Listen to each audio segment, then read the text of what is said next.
मी घनश्याम सीताराम चापरे, मी राहणारा हुडकेश्वर। माझं असं प्रॉब्लेम आहे, मी सूरज गोजे व त्यांचे वडील यांना मी 11 तोळे सोने गहाण म्हणून दिले आणि 3 लाख रुपये घेतलेले होते। 2,40,000 रुपये कॅशमध्ये घेतले आणि 60,000 रुपये त्यांनी ऑनलाईन मला पाठवले।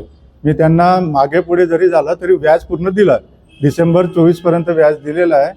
आणि मी आता 1 वर्षापासून त्यांना सोनं परत मागतो आहे आणि पैसे देतो बा उरलेले, पण ते शिवीगाळी करत आहे आणि टाळाटाळ करत आहे आणि मला मारण्याची धमकी देत आहे। काय म्हटलं? मी 2020ला 17 ऑगस्ट 2020ला मी ते गहाण ठेवलं होतं। त्याच दिवशी त्यांनी पैसेही दिले आणि स्टैम्प पेपर लिखानी त्याच दिवशी झालेला है। मैंने कंप्लेंट किया पर वहाँ कोई सुनने को तैयार नहीं है। हुड़केश्वर में बार बार गया, हुड़केश्वर के जो पीआई आए उन्होंने भी हमको हकेल दिया, जैसे एक आदमी कुत्ते को कैसे हकेलता है उस हिसाब से हमको हकेल दिया। बोले आप चले जाओ, आपके हिसाब से काम नहीं होगा, हम देख लेंगे।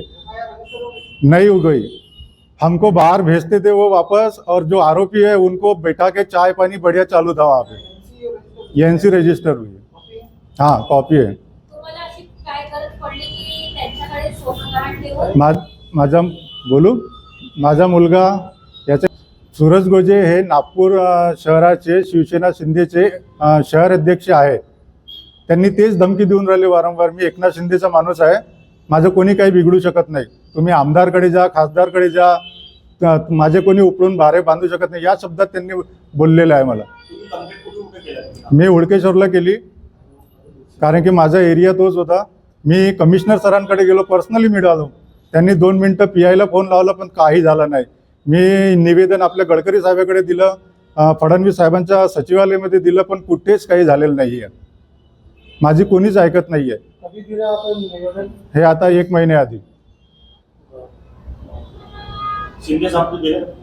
हो, शेवटी मी माझी मांग एवढीच आहे, मला माझ्याकडे जे असेल पैसे मी द्यायला तयार आहे, 3 लाख रुपये परत देतो, माझे 11 तोळे सोनं त्यांनी परत करावं।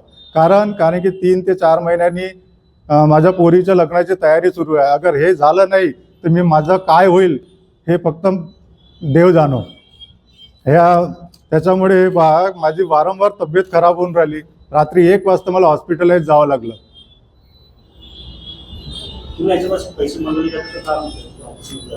काय मी यांच्याकडे तेच विचारायला गेलो, हां, की बा मी ते 3 लाख घेतले ते परत देतो, माझं सोनं द्या। कसलं सोनं विसरून जा, निघा इथून। नागपूर शहर अध्यक्ष असं आम्हाला सांगितलं गेलेलं आहे।